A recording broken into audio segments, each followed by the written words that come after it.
Welcome to నా news. ముందుగా headlines చూద్దాం. సాగునీటి ప్రాజెక్టుల గడువులపై సమీక్ష చేసిన చంద్రబాబు. పోలవరం పనులు గడువులోగా పూర్తి చేయాలన్న సీఎం. భూగర్భ జలాలపై దీర్ఘకాలిక ప్రణాళికలు సిద్ధం చేయాలని ఆదేశం. సాగునీటి ప్రాజెక్టులు రాష్ట్రానికి కీలకమన్న చంద్రబాబు. ఉత్తర అభివృద్ధికి ప్రత్యేక ప్రణాళికలు ప్రకటించిన అమిత్ షా. గుజరాత్ మోడల్ తో బస్తర్ అభివృద్ధి చేస్తామన్న అమిత్ షా. మావోయిస్టు ప్రభావం తగ్గిందన్న కేంద్ర హోంమంత్రి. యువత ఉపాధికి ప్రాధాన్యం ఇస్తామన్న అమిత్ షా.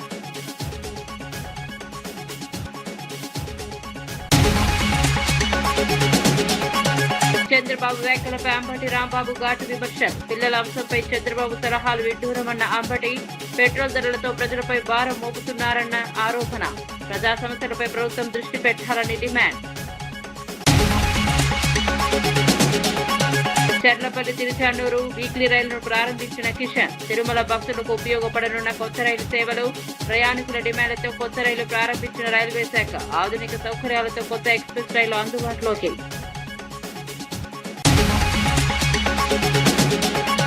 ప్రజాస్వామ్య స్ఫూర్తికి నిదర్శనంగా కేరళలో అరుదైన దృశ్యం. సీఎం ప్రమాణ స్వీకారానికి హాజరైన మాజీ సీఎం పినరయి. ప్రత్యర్థుల మధ్య పరస్పర గౌరవం చాటిన కేరళ నేతలు. రాజకీయాల్లో సంస్కారానికి నిదర్శనంగా నిలిచిన ఘటన.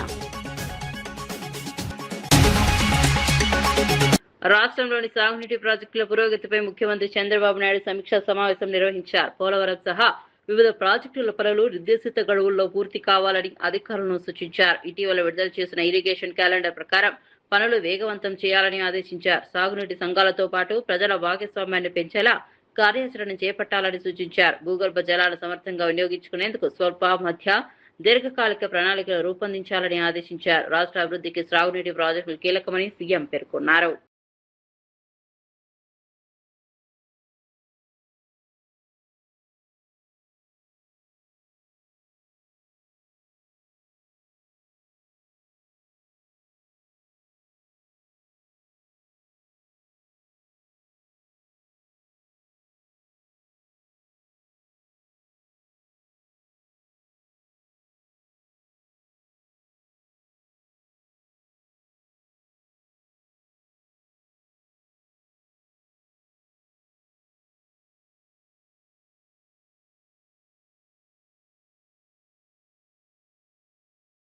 మాజీ మంత్రి జగదీష్ రెడ్డి నల్గొండ జిల్లాలో ఇద్దరు మంత్రులపై సంచలన ఆరోపణలు చేశారు. మిల్లర్ల నుంచి డబ్బులు తీసుకోవడం వల్లే రైతులపై కటింగ్ భారం పడుతోందని విమర్శించారు. రైతుల కష్టాలను అర్థం చేసుకోవాల్సిన ప్రభుత్వం వారిపై పరోక్షంగా అదనపు భారాలు మోపుతోందన్నారు. మిల్లర్లను కటింగ్ గురించి ప్రశ్నిస్తే మంత్రులకు ఇచ్చిన డబ్బులు ఎక్కడి నుంచి తెచ్చుకోవాలని సమాధానం చెబుతున్నారని ఆరోపించారు. రైతుల ప్రయోజనాలు పక్కన పెట్టి కొందరు ప్రయోజనాల కోసం వ్యవహరిస్తున్నారని మండిపడ్డారు.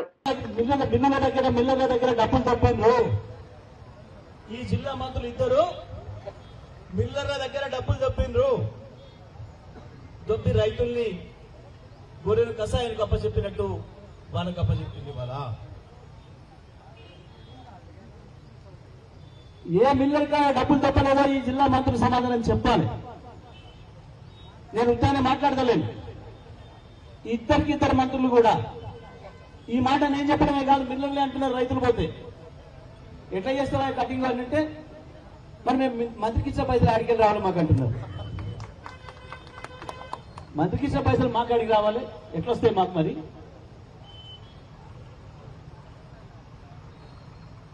మీ కళ్ళంలో ఉన్న ఒడ్లను కూడా ఎక్కడ తడుస్తుందో మబ్బులు వచ్చినాయి అని అంటే కేసీఆర్ మా అందరు నొక్కిచ్చేది. మంత్రులకే కాదు, జాయింట్ ఎమ్మెల్యేలకు ఫోన్లు చేసేది. ఏమైందా వాన వస్తుందని వార్తలు వస్తున్నాయి, వాతావరణంలో వానలు వస్తాయని చెప్తున్నారు. మీ కళ్ళాలని చూసుకుంటున్నారా?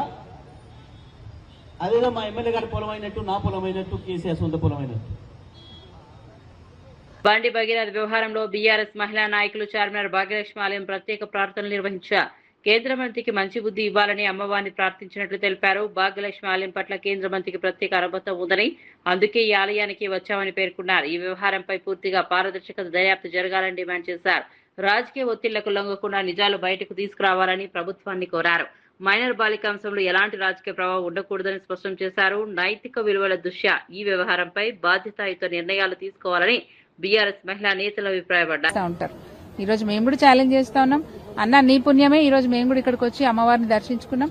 అమ్మవారిని ఒకటే కోరినాం, మీరు కేంద్ర సహాయ మంత్రిగా ఉండడం వల్లే పోలీసు వాళ్ళు బండి సాయి భగీరథను అరెస్ట్ చేయకుండా వారం రోజుల పాటు తత్సారం చేసినారు. ఇదే పదవిలో మీరు ఇంకా కొనసాగుతూ ఉంటే బండి సాయి భగీరథ కేసు నీరుగారిపోతుందేమో అనే ఆలోచన ప్రజలలో బాగా ఉన్నది. కాబట్టి మీరు చెప్పినా చెప్పకపోయినా కేంద్ర సహాయ మంత్రి కాబట్టి ఇప్పటికి వారం రోజులు దాటేసుకుంటూ వచ్చినారు. భవిష్యత్తులో కూడా అట్లాంటి పరిస్థితి ఉంటుందేమో అని చెప్పి ప్రజల్లో ఇంకా కూడా అట్లాంటి కన్ఫ్యూజన్ ఉంది.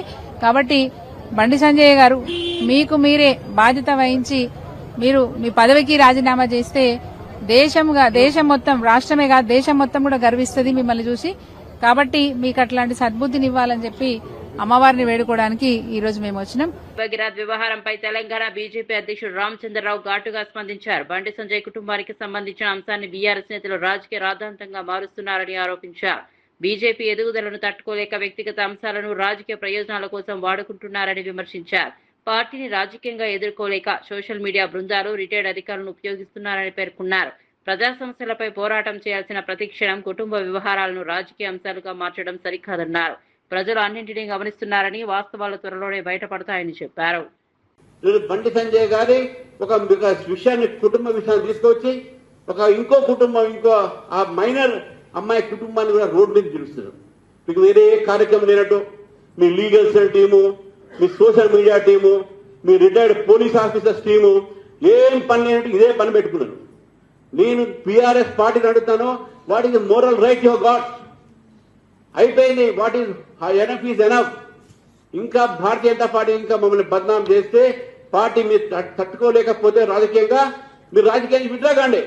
Fight politically with us. Don't fight on personal issues. మంత్రి కొండా సురేఖ ముఖ్యమంత్రి రేవంత్ రెడ్డిని మర్యాదపూర్వకంగా కలిసి సరస్వతి అంత్య పుష్కరాలకు ఆహ్వానించారు. జయశంకర్ భూపాలపల్లి జిల్లా కాళేశ్వరంలో మే 21 నుంచి జూన్ 1 వరకు జరగనున్న పుష్కరాల ఏర్పాట్లపై చర్చించినట్లు సమాచారం. భక్తులకు ఎలాంటి అసౌకర్యం కలగకుండా అన్ని శాఖల సమన్వయంతో పనిచేయాలని సూచించారు. ఈ కార్యక్రమంలో ఎంపీ వేం నరేందర్ రెడ్డి, దేవాదాయ శాఖ అధికారులు, ఆలయ అర్చకులు పాల్గొన్నారు.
ఛత్తీస్గఢ్లోని మావోయిస్టు ప్రభావిత ప్రాంతం బస్తర్లో కేంద్ర హోంమంత్రి అమిత్ షా పర్యటించారు. ప్రధాని మోదీ నాయకత్వంలో మావోయిస్టు ప్రభావాన్ని తగ్గించామని వెల్లడించారు.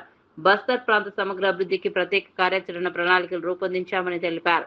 గుజరాత్ తరహా అభివృద్ధి మోడల్ను బస్తర్లో అమలు చేస్తామని చెప్పారు. అభివృద్ధి ప్రణాళికల్లో భాగంగా భద్రతా క్యాంపులను సేవా కేంద్రాలుగా మారుస్తామని వెల్లడించారు.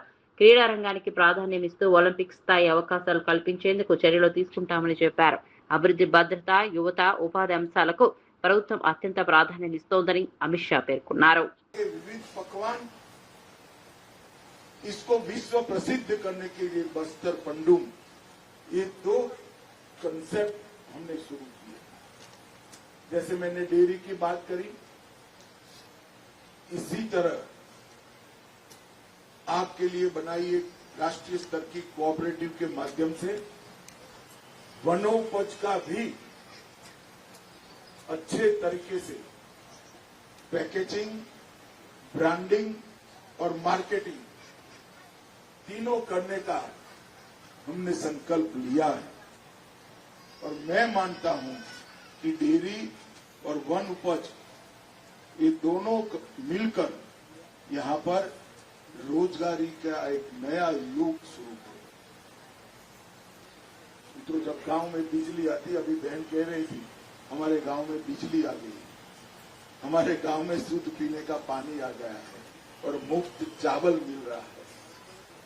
सब आपके जीवन के अंदर बहुत बड़ा परिवर्तन। अब धान उगाइएगा जरूर, मगर वो धान आपका सरकार 3100 रुपया से खरीद लेगी। आपके खाने का चावल सरकार मुफ्त में। तो धान का पैसा आपके बच्चों के विकास के लिए बच जाएगा, डेयरी का पैसा आपके बच्चों के विकास के लिए बच जाएगा, और वन उपज का पैसा भी आपके बच्चों के विकास से बच जाएगा। सरकार ने आरक्षण की व्यवस्था की है आदिवासी भाइयों बहनों के लिए। कहीं पर भी नौकरी की एडवर्टाइज निकलती है तो 15% आरक्षण आपके लिए सुनिश्चित। एक बार बच्चे को पढ़ा लिए तो उसको सरकारी नौकरी भी मिलेगी और उद्योगों में भी नौकरी मिलेगी। मैं मानता हूं कि यही दिन के लिए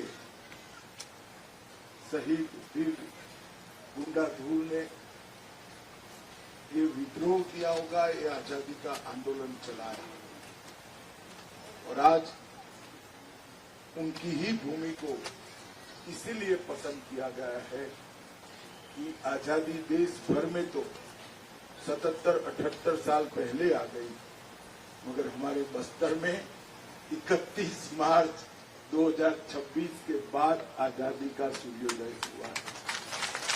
और मैं आज विश्वास दिलाकर चाहता हूं कि जो देरी हुई है उसका पूरा नुकसान हम बहुत जल्दी भरपाई करेंगे, और यहाँ के क्षेत्र के लोगों के विकास के लिए भारत सरकार और छत्तीसगढ़ सरकार कोई कसर नहीं छोड़ेगी। मेरा आप सबसे एक ही निवेदन है, ढेर सारे लोग आए, अलग अलग प्रकार की बातें करें, विकास को रोकना कभी विकास को लाता नहीं।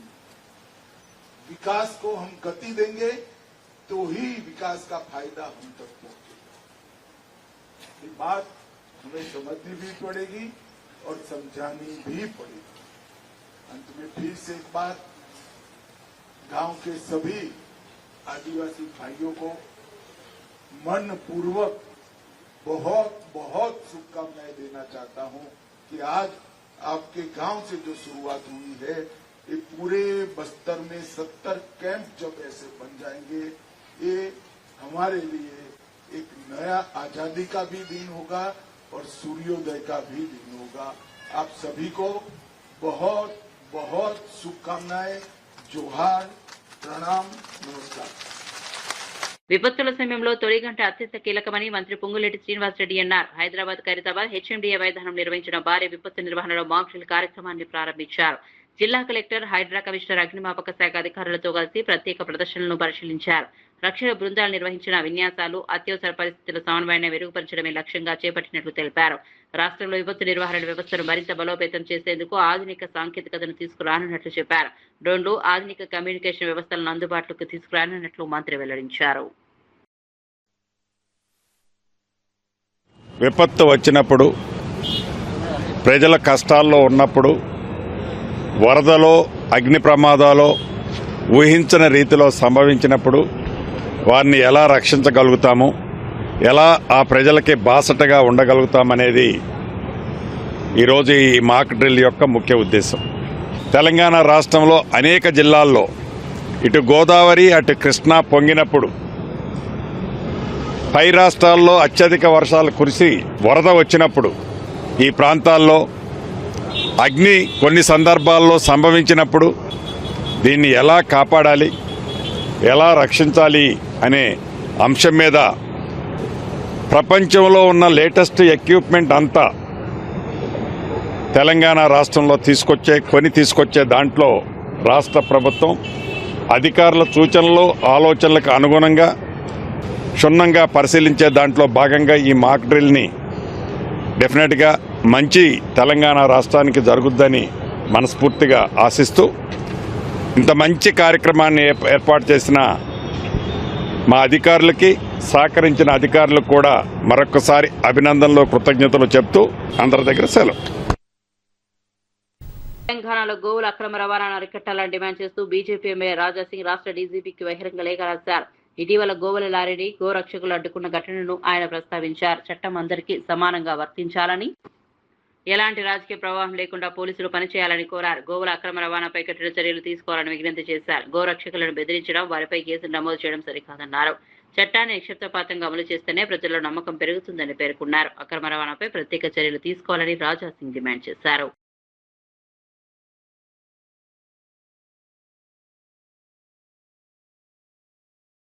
డీజీపీ గారికి ఒక లెటర్ రాసి పంపించినాం. ఆ లెటర్ లో ఏం రాసినామంటే, డీజీపీ గారు ఎంఐఎం ఎమ్మెల్యే గాని, ఎంఐఎం కార్పొరేటర్ గాని, ఎంఐఎం గుండెలు కార్యకర్తలు గాని మెహందీపట్నం కాకుండా వేరే ప్రాంతంలో అక్రమంగా గౌలని తరలిస్తున్నారు. సుప్రీంకోర్టు చట్టాన్ని కాపాడే పోలీసే ఎంఐఎం కి భయపడి కాలు వెనుక వేసుకుంటున్నారు. డీజీపీ గారు ఎందుకు తెలంగాణలో గౌరక్షకులకి మరియు మీ పోలీసోలు, మీ డీసీపీ లెవెల్ కానీ, మీ ఏసీపీ లెవెల్ కానీ, మీ కమిషనర్ లెవెల్ కానీ అందరు పిలిచి హిందూ గౌరక్షకులకి వార్నింగ్ ఇస్తున్నారు, బాండ్ ఓవర్ చేస్తున్నారు.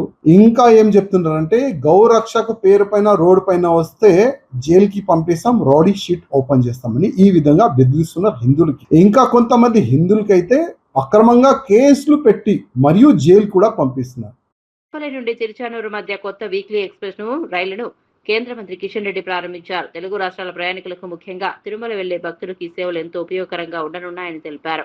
ప్రయాణికుల రద్దీ డిమాండ్లు దృష్టిలో పెట్టుకుని రైల్వే శాఖ ఈ రైలును ఆమోదం తెలిపిందన్నారు. కొత్త రైలు చర్లపల్లి, కాచిగూడ, మహబూబ్ నగర్, కర్నూలు, కడప, రేణిగుంట వంటి కీలక ప్రాంతాల్లో ఆగనుంది. ఆధునిక కోచ్లతో ప్రయాణికులకు మెరుగైన సౌకర్యాలు అందుబాటులో ఉంటాయని చెప్పారు.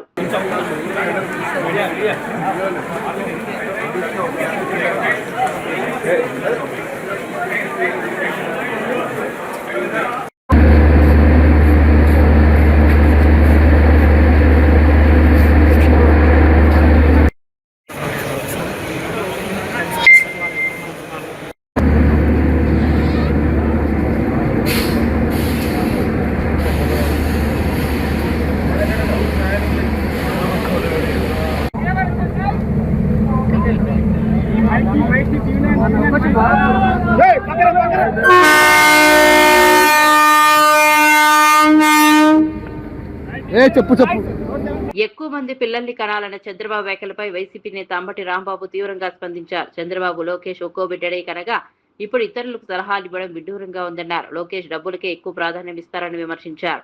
పెట్రోల్ పై స్థానిక పన్నులు, వ్యాట్ తగ్గించకుండా ప్రజలపై భారాలు మోపుతున్నారని ఆరోపించారు. ప్రజా సమస్యలను పక్కన పెట్టి ప్రచార రాజకీయాలు చేయడం సరికాదన్నారు. ప్రజల అవసరాలు, జీవన వ్యయాలపై ప్రభుత్వం దృష్టి పెట్టాలని సూచించారు. రాష్ట్ర ప్రజల సంక్షేమంపై చిత్తశుద్ధితో నిర్ణయాలు తీసుకోవాల్సిన అవసరం ఉందని అంబటి రాంబాబు పేర్కొన్నారు. అతను కూడా ఒకనే గంట రాసుకోండి. రేపు వాళ్ళ ఆస్తులు మాత్రం చెదరకూడదు, వాళ్ళ ఆరోగ్యాలు మాత్రం దెబ్బతినకూడదు. మీరు మాత్రం పెళ్ళైన కొత్త వాళ్ళు అందరూ ఇప్పుడు ఇద్దరు కంటే ఇంకోళ్ళు కానీ 30,000 ఇస్తాడు బాబో, జీవితాంతం బతకొచ్చు. మీ అబ్బాయిని పుట్టాను జీవితాంతం బతకొచ్చు. ఆయన్ని ఎంబీబీఎస్ కూడా చదివించవచ్చు 30,000తో. అర్థమైందా? 40,000 ఇస్తాడు 4 పిల్లల కంటే. ఇక చూసుకోండి, ఇక 40,000 పెట్టి అమరావతిలో 10 ఎకరాలు కొనుక్కోవచ్చు. ఎంత డబ్బు ఇస్తున్నాడు మీ దుంప దగ్గర ఏలం పాటు పెట్టాడు. 30,000, 40,000, ఇద్దరు కంటే లేదు, ముగ్గురు కంటే 30, నలుగురు కంటే 40, 5 కంటే 50. ఏంది ఏలం పాట? పిల్లలు కంటానికి ఏలం పాట. నువ్వు మాత్రం ఒకనే కంటావు, మీ అబ్బాయి మాత్రం ఒకనే కంటాడు. ఏందా ఇది నీకు ఆదర్శం? నీకు అసలు హక్కు ఉందా చెప్పే హక్కు? పిల్లల్ని ఎవరు కంటారు? ఆర్థిక స్తోమత బాగున్నప్పుడు. ఆర్థిక స్తోమత బాగుండా కనలేకపోతున్నారయ్యా, ఎందుకంటే పెంచడం కష్టమైపోతుంది కాదా? అసలు పూర్వాన్ని స్కూల్లో చేర్చాలంటే ఎంత అవుతుంది? చదివించాలంటే ఎంత అవుతుంది? వాళ్ళ భవిష్యత్తు ఏంటి? ఏం అవసరం? కనండి డబ్బులు ఇస్తాడు. ఎందుకనేది నీ దుంపదేగా. అందువల్ల మీరందరూ విలేకరులు అందరూ పెళ్ళైన వాళ్ళు ఎవరు ఉంటే యువకులు, 2 కంటే ఆపమాకండి, 3 కనండి. ఇంటికి మిమ్మల్ని కొడతారు. నిజామాబాద్ ఎంపీ అరవింద్ పై ఫిషరీస్ కార్పొరేషన్ చైర్మన్ మెట్టు సాయి కుమార్ తీవ్ర విమర్శలు చేశారు. అరవింద్ ఎప్పుడు అసత్య ప్రచారాలకే పరిమితమవుతున్నారని ఆరోపించారు. రాష్ట్రంలోని 119 నియోజకవర్గాల్లో సగం స్థానాల్లో కూడా బీజేపీకి బలమైన అభ్యర్థులు లేరని వ్యాఖ్యానించారు. తెలంగాణలో బీజేపీ అధికారంలోకి రావడం అసాధ్యమని స్పష్టం చేశారు. కాంగ్రెస్ పార్టీపై ముఖ్యమంత్రి రేవంత్ రెడ్డిపై అనవసర ఆరోపణలు చేయడం మానుకోవాలని సూచించారు. ప్రజల కోసం పనిచేసే ప్రభుత్వంపై విమర్శలు చేయడం కంటే నిర్మాణాత్మక రాజకీయాలు చేయాలని అన్నారు. కార్యకర్తలు కూడా ఎలాంటి వ్యాఖ్యలను సహించరని హెచ్చరించారు. వార్డు మెంబర్ కు ఉండవలసినటువంటి అర్హత కూడా నీకు లేదు. కాంగ్రెస్ పార్టీ గురించి మాట్లాడే అర్హత అసలే లేదు. దాదాపు సగంకి పైగా అసెంబ్లీలకు అభ్యర్థులు బీజేపీ పార్టీకే లేరు. అయినా కానీ మూతబరి మాటలు, చిల్లర వ్యవహారాలు, రాజకీయం గురించి మాట్లాడే బదులు, కాంగ్రెస్ పార్టీ గురించి మాట్లాడే బదులు కొంచెం ఒక చిన్న చెప్తున్నా, వచ్చే 10 సంవత్సరాలు ముఖ్యమంత్రిగా యనమల రేవంత్ రెడ్డి గారే ఉంటారు. కాంగ్రెస్ పార్టీ తెలంగాణలో అధికారంలో ఉంటుంది. ఈ విషయాన్ని మీరు మర్చిపోకండి.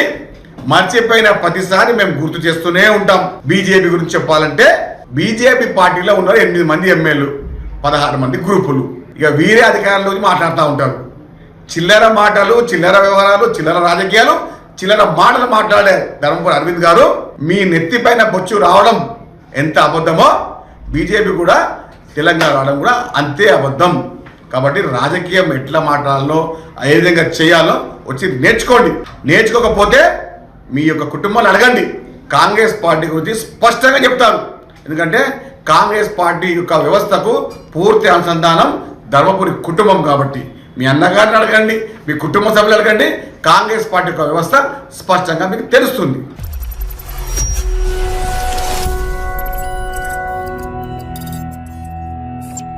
రాజకీయాల్లో ప్రజాస్వామ్య స్ఫూర్తిని ప్రతిబింబించే అరుదైన దృశ్యం కనిపించింది. రాష్ట్ర కొత్త ముఖ్యమంత్రిగా బీడీ సతీశన్ బాధ్యతలు స్వీకరించిన కార్యక్రమానికి మాజీ ముఖ్యమంత్రి పినరయి విజయన్ హాజరు కావడం విశేషంగా మారింది. ఎన్నికల్లో ప్రత్యర్థులుగా తలపడిన నాయకులు అధికారం మార్పిడి సమయంలో పరస్పర గౌరవం చూపించడం రాజకీయ వర్గాల్లో చర్చనీయాంశమైంది. రాజకీయాల్లో విభేదాలు సహజమైనప్పటికీ ప్రజాస్వామ్య విలువలు మరింత ముఖ్యమని ఈ పరిణామం చాటి చెప్పిందని విశ్లేషకులు అభిప్రాయపడుతున్నారు. మరోవైపు ముఖ్యమంత్రిగా ఎంపికైన వెంటనే సతీశన్ కూడా పినరయి విజయన్ నివాసానికి వెళ్లి మర్యాదపూర్వకంగా కలిశారు. రాజకీయాల్లో సంస్కారం, పరస్పర గౌరవం కొనసాగితే ప్రజల్లో కూడా మంచి సందేశం వెళ్తుందని పలువురు అభిప్రాయపడుతున్నారు.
నేషనల్ సాంగ్ అరబికా ఉంది.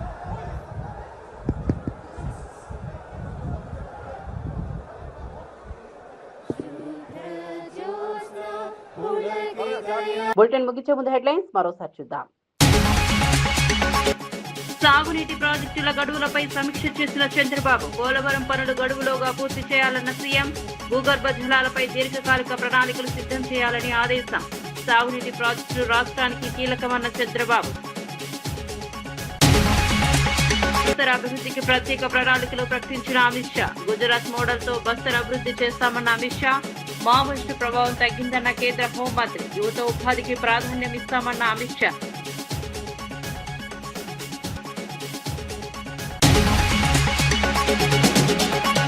చంద్రబాబు వ్యాఖ్యలపై అంబటి రాంబాబు ఘాటు విమర్శలు. పిల్లల అంశంపై చంద్రబాబు సలహాలు విడ్డూరమన్న అంబటి. పెట్రోల్ ధరలతో ప్రజలపై భారం మోపుతున్నారన్న ఆరోపణ. ప్రజా సమస్యలపై ప్రభుత్వం దృష్టి పెట్టాలని డిమాండ్. చర్లపల్లి తిరుచానూరు వీక్లీ రైలును ప్రారంభించిన కిషన్. తిరుమల భక్తులకు ఉపయోగపడనున్న కొత్త రైలు సేవలు. ప్రయాణికుల డిమాండ్లతో కొత్త రైలు ప్రారంభించిన రైల్వే శాఖ. ఆధునిక సౌకర్యాలతో కొత్త ఎక్స్ప్రెస్ రైలు అందుబాటులోకి.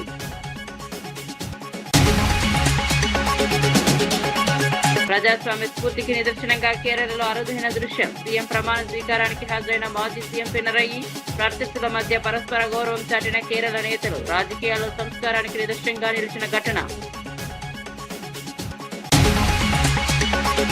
మరిన్ని అప్డేట్స్ కోసం చూస్తూనే ఉండండి.